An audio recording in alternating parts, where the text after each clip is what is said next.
Canal Examinando as Escrituras. Curta, comente, compartilhe. E não se esqueça de se inscrever e ativar o sininho. Eu quero falar sobre a bebida alcoólica e os demônios. Eu tenho atendido pessoas e percebido também na vida de pessoas que quando elas estão sóbrias, elas têm um tipo de comportamento, têm um modo de falar, têm um tipo de atitudes. E quando elas ficam embriagadas, elas mudam totalmente. Certamente você já ouviu alguém falar de alguém que bebe muito, e alguém dizer assim, não, pô, você é gente boa. Vai, isso aí é só quando está bêbado, quando está embriagado, mas é gente boa. Sabe, a bebida alcoólica, ela abre porta para a atuação de demônios.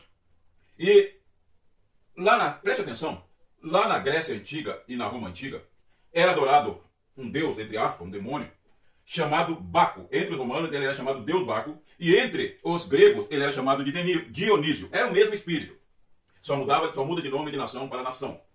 E o rei Baco, ele era adorado com festas regadas a muito, mas muito e muito vinho.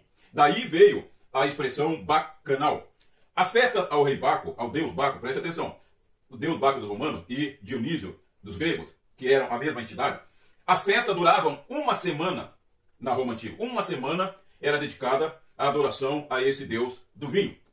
E a história conta que essa festa era regada a muito vinho, e que quando uma pessoa estava completamente embriagada, o rei Baco, o demônio Baco, incorporava nessas pessoas. É claro que esse demônio, essa potestade, chamado Baco, tinha sobre a sua autoridade milhares de outros demônios. Uma legião, uma falange de demônios que agiam na área da bebida. Então a festa durava uma semana.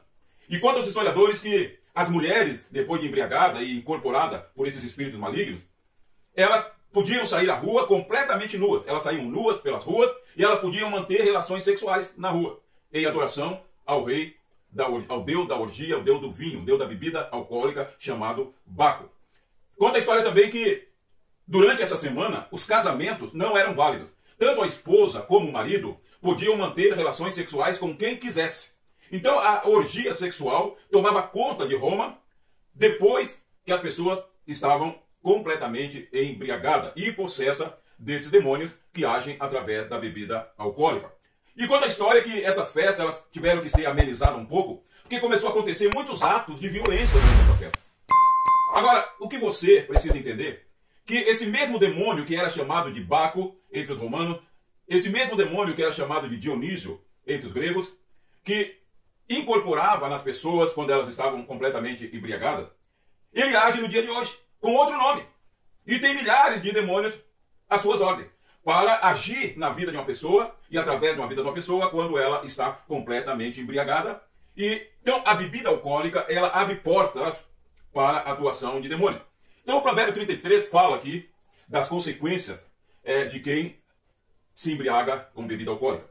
Então o Salmo é bem claro. Fala que virão as feridas sem causa, virão as queixas. Quantas pessoas se queixam? Ah, o meu casamento foi destruído porque eu bebia muito, eu chegava em casa bêbado, eu quebrava as coisas dentro de casa, mas eu nem sabia o que eu fazia. Quantas pessoas se queixam depois que a vida foi destruída?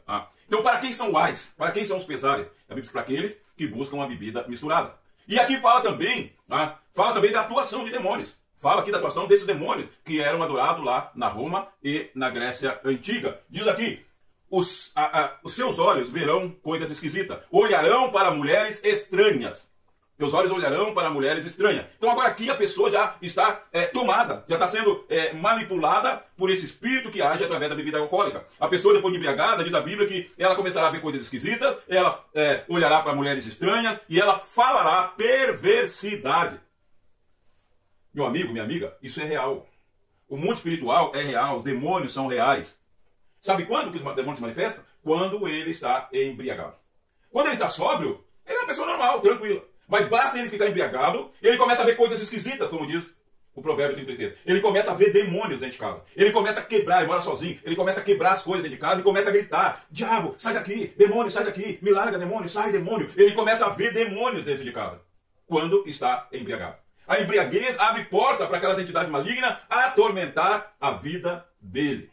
Então, meu amigo, minha amiga, as pessoas podem não crer, podem não acreditar em nada disso que eu estou falando. Podem não acreditar no que está escrito aqui na Bíblia. Pode não acreditar, mas isso não muda. Você acha que os demônios estão preocupados se a pessoa acredita ou não? Você acha que os demônios estão preocupados? Eles querem mesmo que a pessoa não acredite.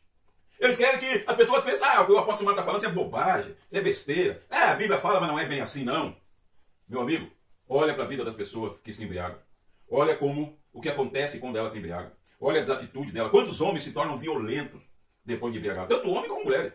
Quantos homens são pessoas dóceis, mansas, e depois de embriagado, como do nada a pessoa se transforma e vira violento, quer briga, quer contenda. Se você conhece alguém que se embriaga, ore por essa pessoa. E se você está ministrando alguém que está passando por esse sofrimento, entenda, essa pessoa está sendo vítima de demônios. E só o poder do nome de Jesus Cristo pode libertar essa pessoa. Mas Jesus Cristo, ele usa quem? Cordas humanas, ele usa seres humanos. Deus é espírito, e um espírito para se manifestar nessa terra tem que ser através de um corpo. Essa é a legalidade espiritual. Um demônio não pode se manifestar na terra a não ser através de um corpo, porque a terra é dos homens. As regiões celestiais são dos espíritos. Então o espírito para se manifestar na terra precisa de um corpo. Então Deus precisa usar cordas humanas, ele usa cordas humanas, ele está procurando libertadores. E se você gostou desse conteúdo, se inscreva no nosso canal, deixe o seu like e compartilhe esse vídeo.